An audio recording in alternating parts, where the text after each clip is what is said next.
This is Guyana.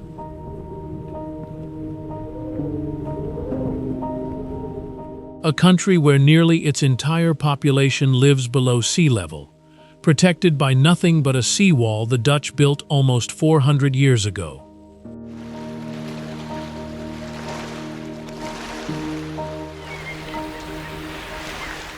And that same country, for decades, was a name almost no one on Earth bothered to mention. Forgotten in the heart of South America, overshadowed by louder neighbors like Brazil and Venezuela.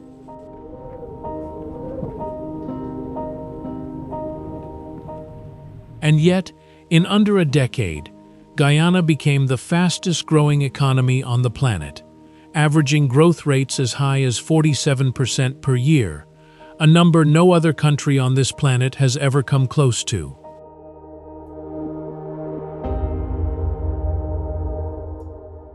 And here's the more astonishing part.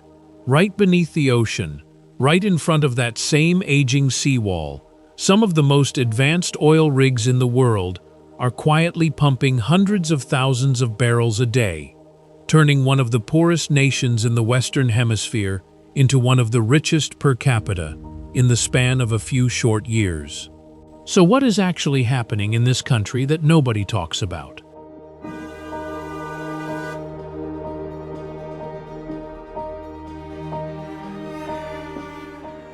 In its native language, the name Guyana means land of many waters, and no name has ever fit a place more precisely.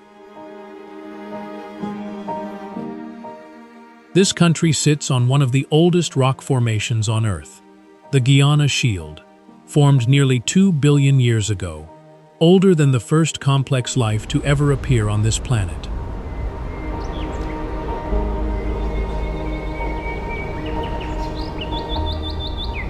Over 85% of Guyana is still untouched primary rainforest, one of the highest surviving forest cover ratios anywhere in the world.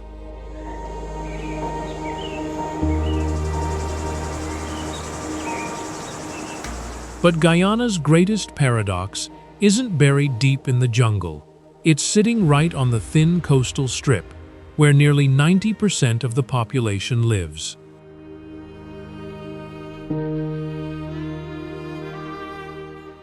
That entire strip of land sits between 1 and 3 meters below sea level at high tide. Only a seawall stretching more than 280 miles, along with a drainage system the Dutch themselves engineered back in the 17th century, keeps the entire capital of Georgetown from going underwater every time the tide rolls in.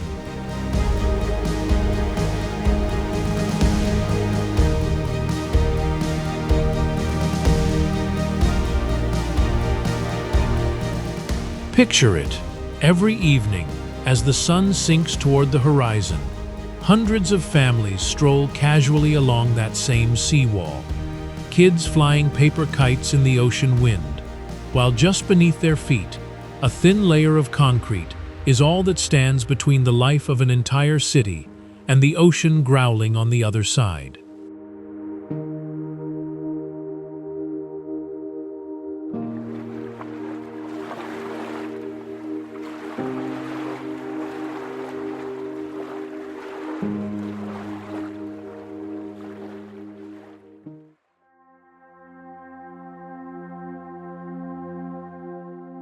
Deep in the heart of Guyana's rainforest sits a waterfall that almost no one in the world has ever heard of.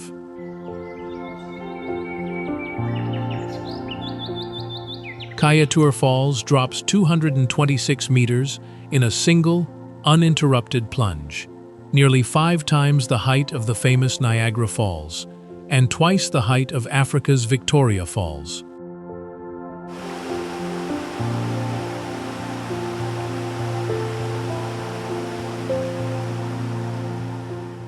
But what makes Kayatour so remarkable isn't just its height.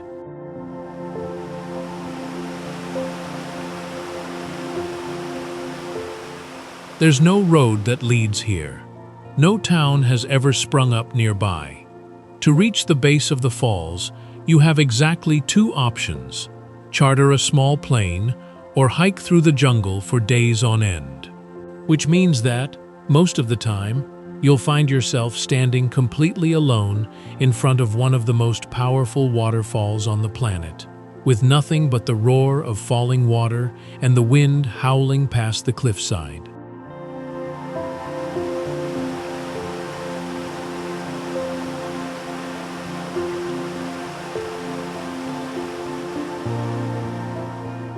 Right within Kayatur's fine mist lives a tiny frog species found nowhere else on Earth, spending its entire life inside giant bromeliad flowers, as if nature had built it its own hidden world in the middle of all that violent water.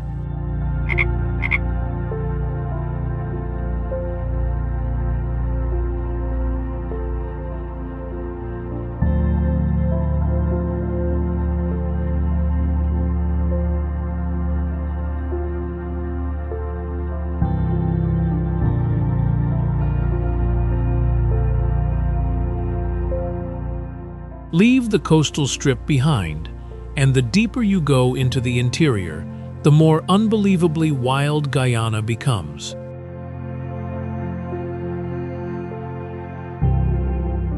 To get from the capital, Georgetown, to the Rupununi savannas in the south, you're left with two options: fly on a small plane out of a red dirt airstrip, or commit to a 12 to 15-hour drive down roads that barely exist on any map.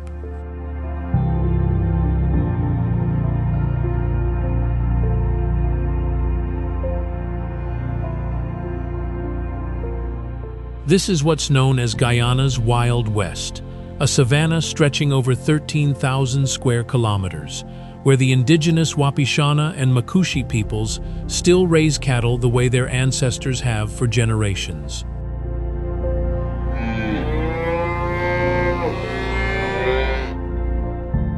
Some communities here have lived continuously on this same land for at least 7,000 years, older than most civilizations that ever made it into the history books.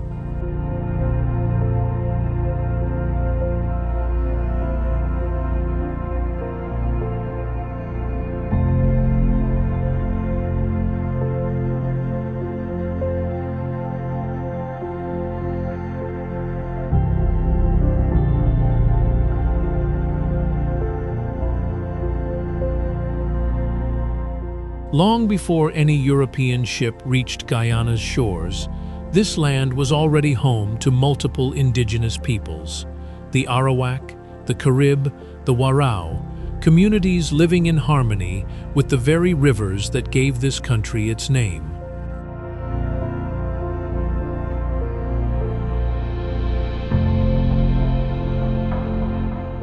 The Dutch were the first Europeans to settle here permanently, arriving toward the end of the 16th century.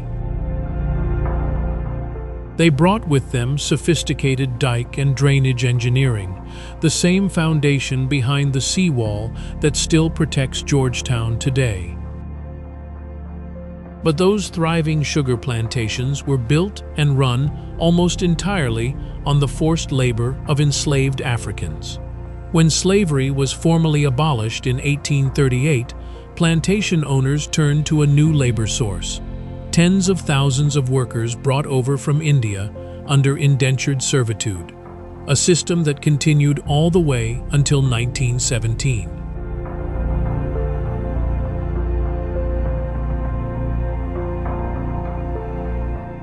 It was these two painful waves of migration, African and Indian, that shaped Guyana's national identity as it exists today. This country became one of the rare places in the world where the Indian-descended population makes up such a large share of society, entirely outside the South Asian continent itself.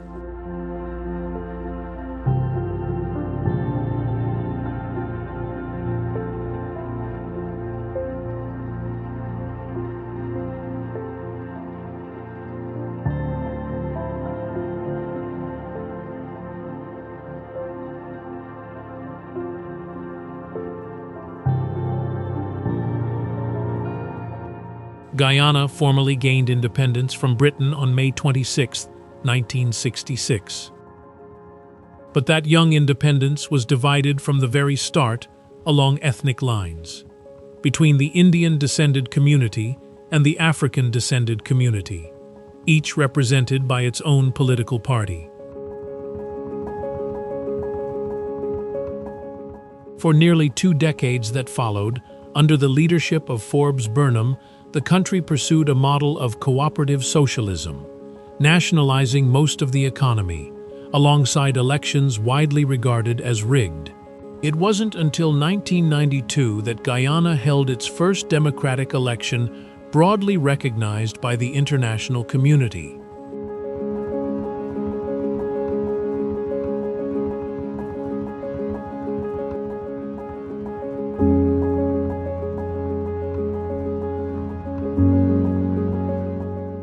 And there's another chapter in Guyana's history, one with little to do with the country itself, yet one that carved its name into the world's memory in the most tragic way possible.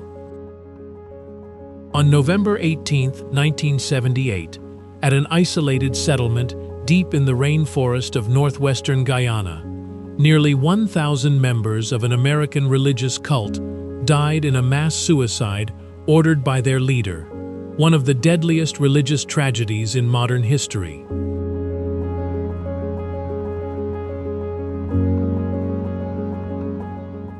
Today, the jungle has almost entirely swallowed what remains of that settlement, as if nature itself were quietly erasing the traces of a pain humanity inflicted on itself.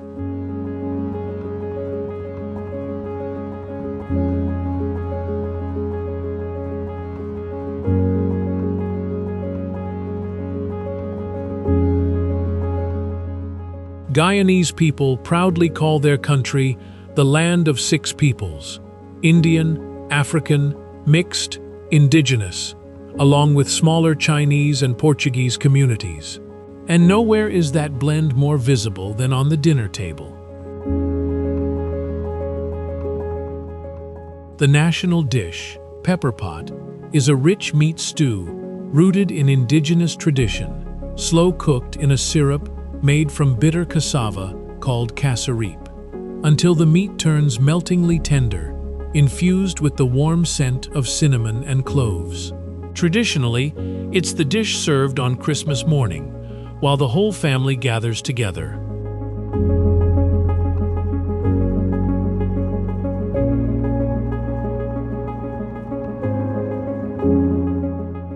Alongside it, hot roti fresh off the griddle, fragrant curries carrying a strong Indian influence, and cook-up rice simmered in rich coconut milk, a regular fixture on the table every weekend.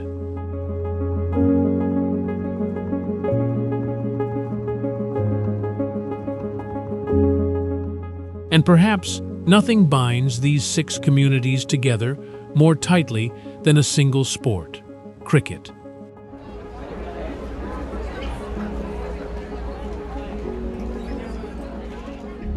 No matter their background, almost every Guyanese can rattle off the names of cricket legends who once played for the West Indies team, an invisible thread tying together communities that colonial history once split so deeply apart.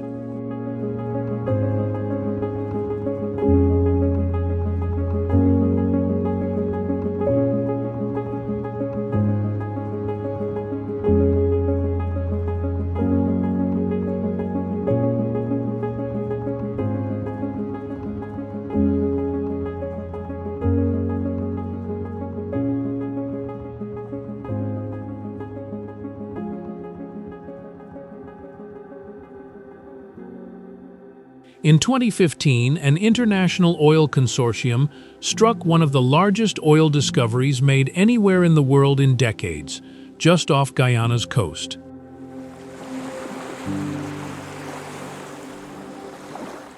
And from that moment on, everything changed.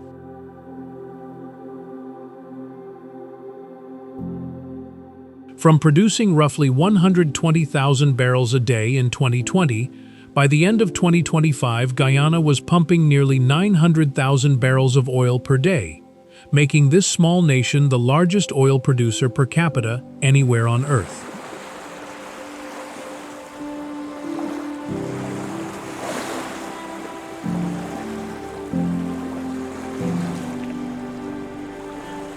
According to the International Monetary Fund, Guyana has posted the highest average real GDP growth rate in the world since 2022, a figure economists rarely see achieved by any country in modern history.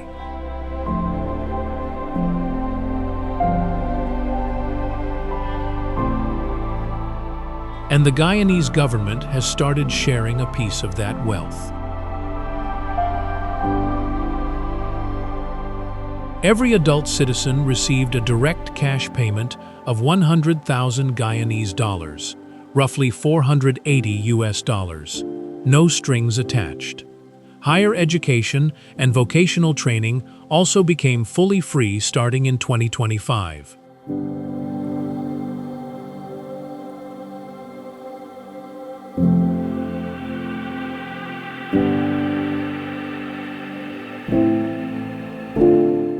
But there's a nagging question that even the most impressive growth figures still can't fully answer.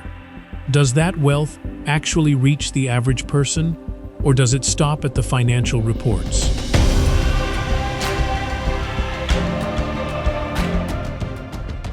According to a 2024 study by the Inter-American Development Bank, roughly 58% of Guyanese people are still living in poverty, with 32% in extreme poverty, placing Guyana among the 4 poorest countries in the region, despite its per capita GDP surpassing $30,000.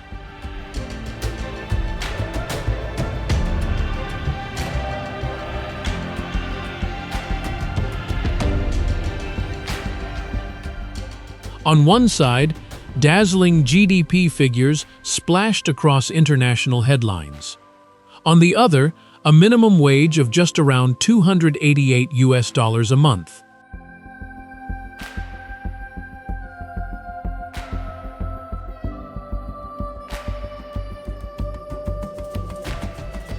And at the same time, the cost of living in the capital, Georgetown, is skyrocketing. Food prices there have jumped roughly 50% in just 5 years, as a wave of foreign oil workers and specialists moved in, driving rents so high that many local families have been forced out of the very capital where they were born and raised.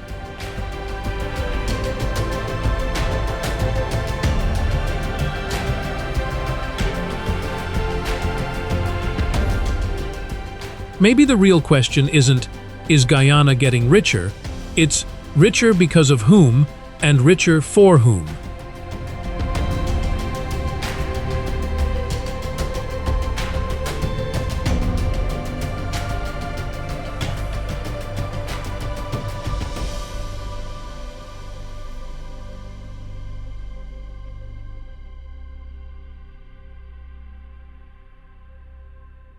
And an event that took place just weeks before this video was made laid bare, more clearly than anything else, the gap between this new wealth and the country's aging infrastructure.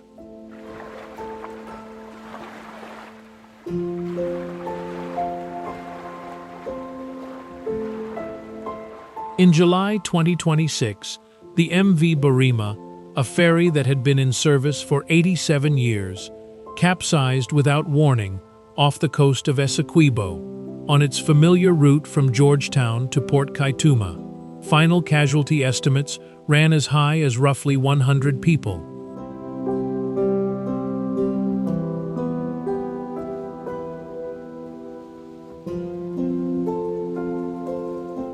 Guyana's Minister of Public Works called it the worst maritime disaster this country has seen in decades.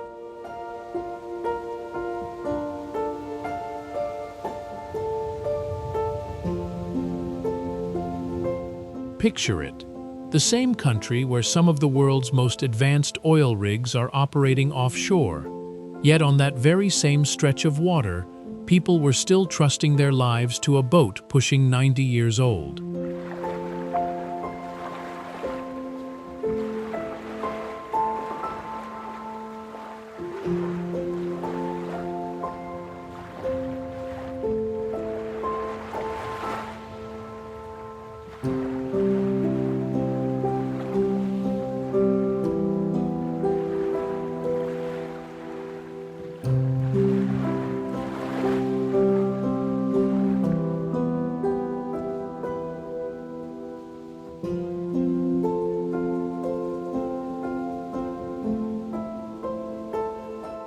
With more than 85% of its territory still untouched, Guyana proudly calls itself the Land of Giants.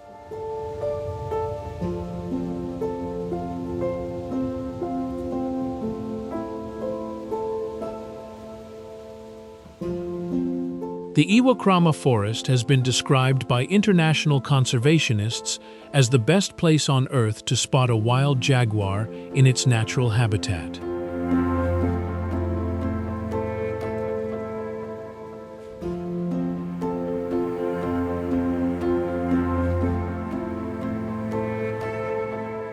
In the rivers running through the Rupununi, giant river otters, stretching nearly 2 meters long, still swim in packs, affectionately called river wolves by locals.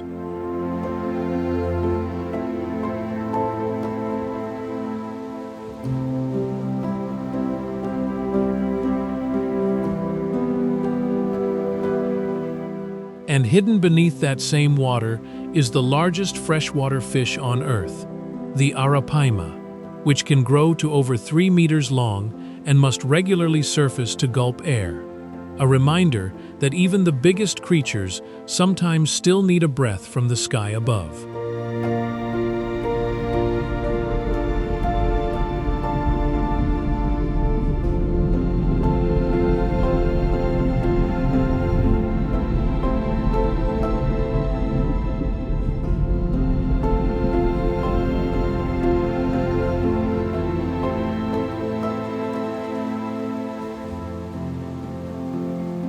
But there's a threat that comes from neither the ocean nor the country's own aging infrastructure.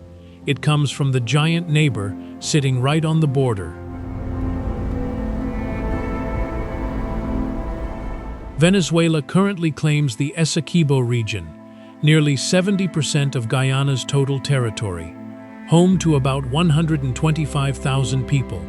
That border was established by an international arbitration ruling back in 1899, and Venezuela accepted it for more than 60 years, before suddenly reviving the claim right, as Guyana was preparing for independence in 1966.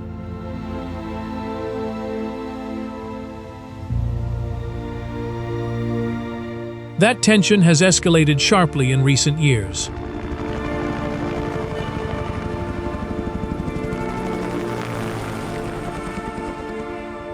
In 2023, Venezuela held a referendum asserting sovereignty over the entire Essequibo region. By 2025, it had even held an election to appoint a governor for that territory, defying an order from the International Court of Justice to halt. Along the Cuyuni border river, at least 10 Guyanese soldiers had been wounded in cross-border shooting incidents as of mid-2026.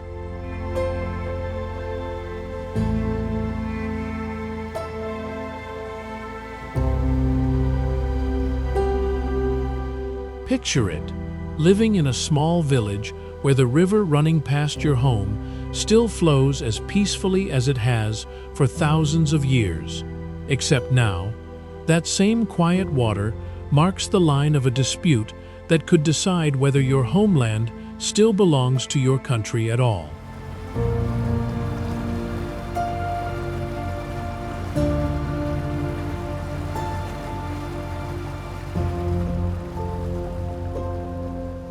In May 2026, the case officially opened at the International Court of Justice in The Hague. But even a legally binding ruling may not be enough to end the tension for good. Venezuela has already stated it will not recognize any ruling that goes against it.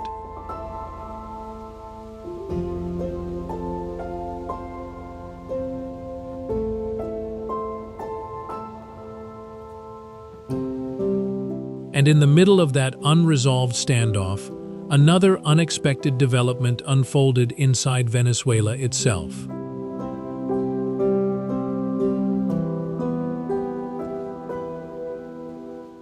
In January 2026, U.S. military forces captured Venezuelan President Nicolás Maduro in the capital city of Caracas itself, transferring him to New York to face criminal charges, an event that shook the region's entire political landscape and made the future of the Essequibo dispute more unpredictable than ever.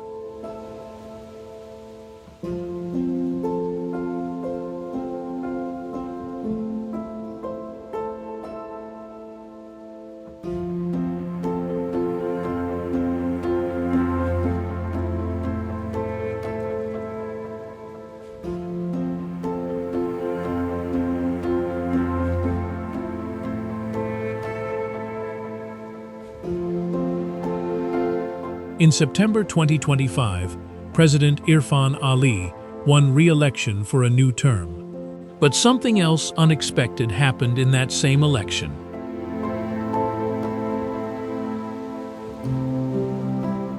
A political party formed just 3 months before Election Day unexpectedly claimed second place, beating out the traditional opposition party entirely. A political earthquake that laid bare growing public frustration over the gap between impressive growth figures and the reality of daily life.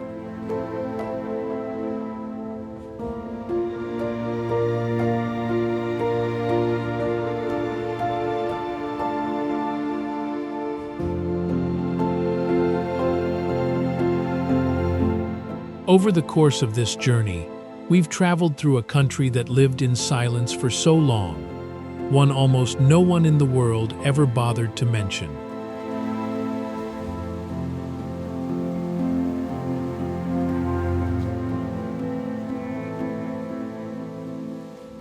A country where aging seawalls still quietly hold back the ocean day and night, allowing hundreds of thousands of people to keep living below sea level.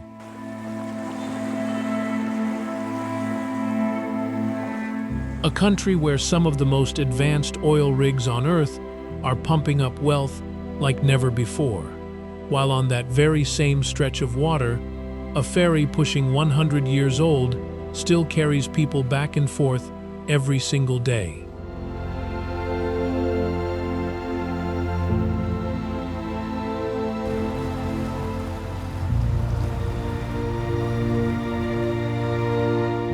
And a country where the border with its giant neighbor still hangs unresolved, with no final answer in sight.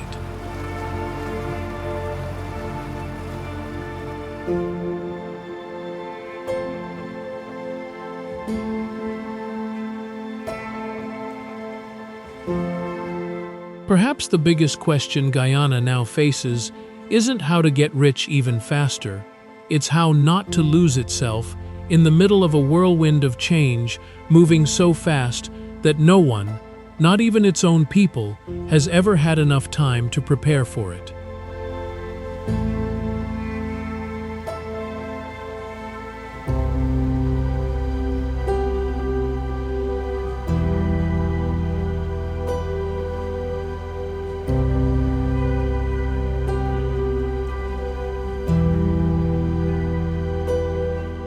But one thing is certain, the country that was once forgotten is no longer staying silent.